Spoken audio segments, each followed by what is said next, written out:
अभी तक जो भी चीजें हमने पढ़ी उस पर बेस्ड एक ये छोटा सा क्वेश्चन है जो आपके डाउट्स भी क्लियर कर देगा और आपको सारी बातें समझा भी देगा दोबारा से। देखिए, तो show effect on accounting equation. Started business with cash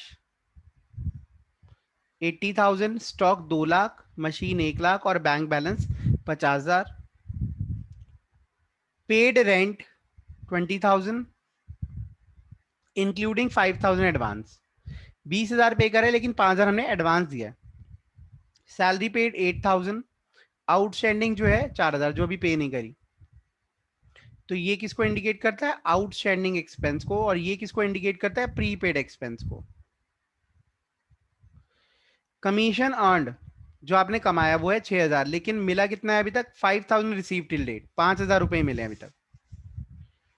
ये किसको इंडिकेट करता है? ये इंडिकेट करता है एक्रूड इनकम को, जो आपने कमाया ज्यादा है लेकिन पैसा मिला पूरा नहीं है अभी। एडवांस रिसीव फ्रॉम कस्टमर 20,000, ये पैसा आपको कस्टमर ने एडवांस दे दिया है। ठीक है, तो अब हम इस पर बेस अकाउंटिंग क्वेश्चन का फॉर्मेट बनाते हैं। देखिए,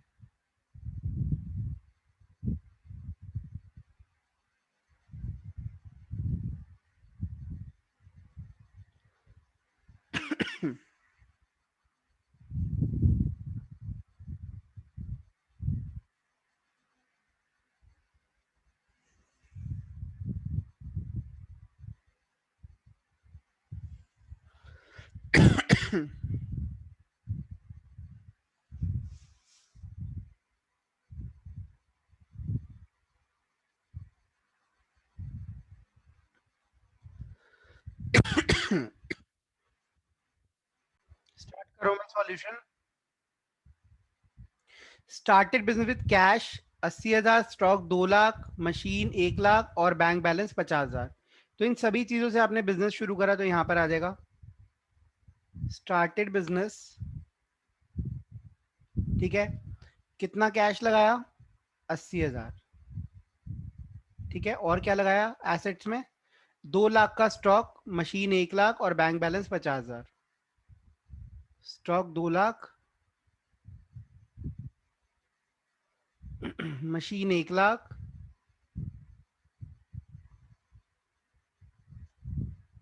और बैंक बैलेंस 50,000।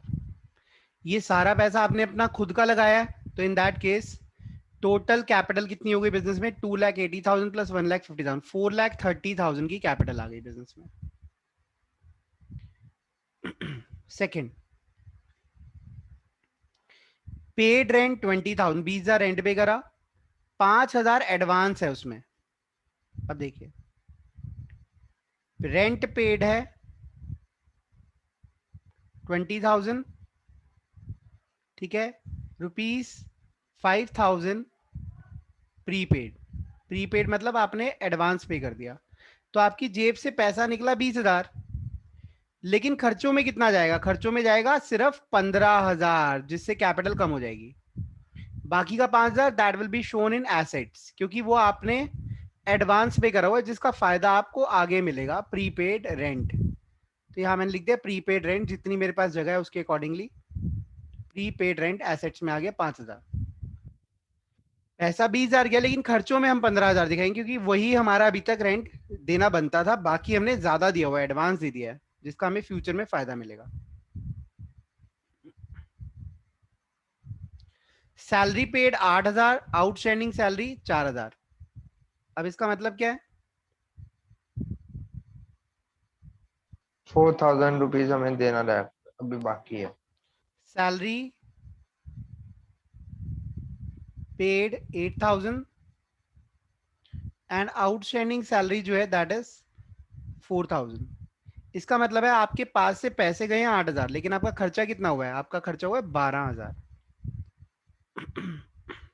खर्चा 12,000 हो रहा है, पैसा अभी सिर्फ आपने 8,000 पे करा है, बाकी 4,000 अभी पे करने हैं। तो जो पैसा अभी आपने पे करना है वो आपकी लाइबिलिटी में चला जाएगा। ठीक है, और इसको हम क्या नाम देंगे? यहाँ मैं एरो डाल के लिख रहा हूँ, आपको लिखने की जरूरत नहीं है, ये सिर्फ समझने के लिए। आउटस्टैंडिंग सैलरी, कि जी सैलरी अभी आउटस्टैंडिंग है, हमने पे करनी है। ठीक है, उसके बाद कमीशन अर्न 6,000, 6,000 हमने अर्न करा, 5,000 रिसीव्ड टिल डेट। अभी तक हमें 5,000 ही मिला है। तो देखिए, commission earn ₹6,000, ₹5,000 receive till date.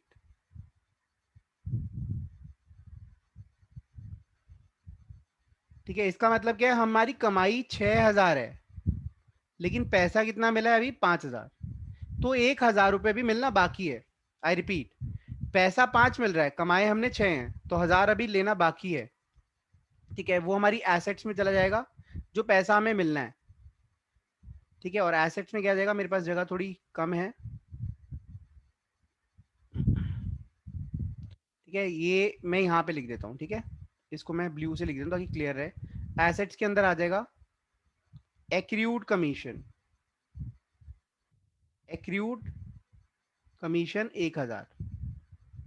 ठीक है, मैं बोल बोल के लिख रहा हूँ ताकि आपको क्लियर है। ये एसेट्स के अंदर आ जाएगा। या इस फॉर्मेट को मुझे टाइम दीजिए, मैं बड़ा करता हूँ। अब ये देखिए, फॉर्मेट मैंने थोड़ा सा बड़ा कर दिया है। 5,000 रुपए हमें मिले थे, हमने कमाए थे 6,000, तो ये पैसा हमारा चला गया एक्रूड कमीशन। एक्रूड कमीशन के अंदर कितना? 1,000।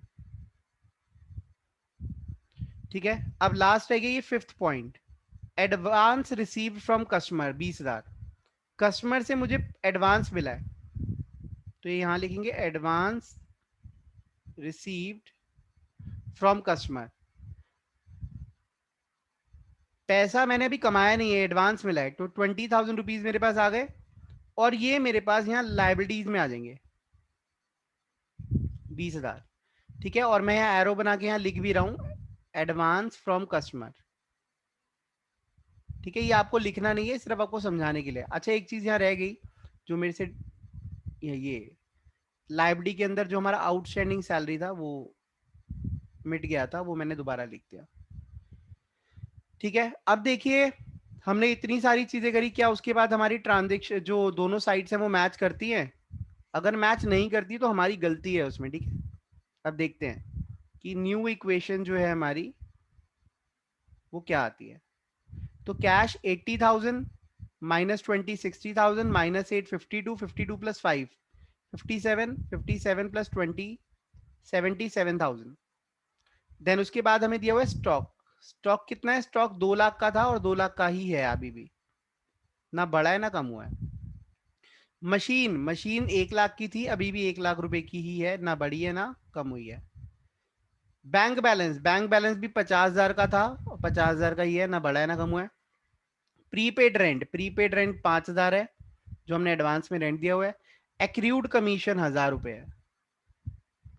ठीक है, कैपिटल देखते हैं, 430 माइनस 15, 4,15,000 माइनस 12,000 कितना हो जाएगा? 4,03,000। ये आ जाएगा 4,09,000। ये मेरी कैपिटल आ गई।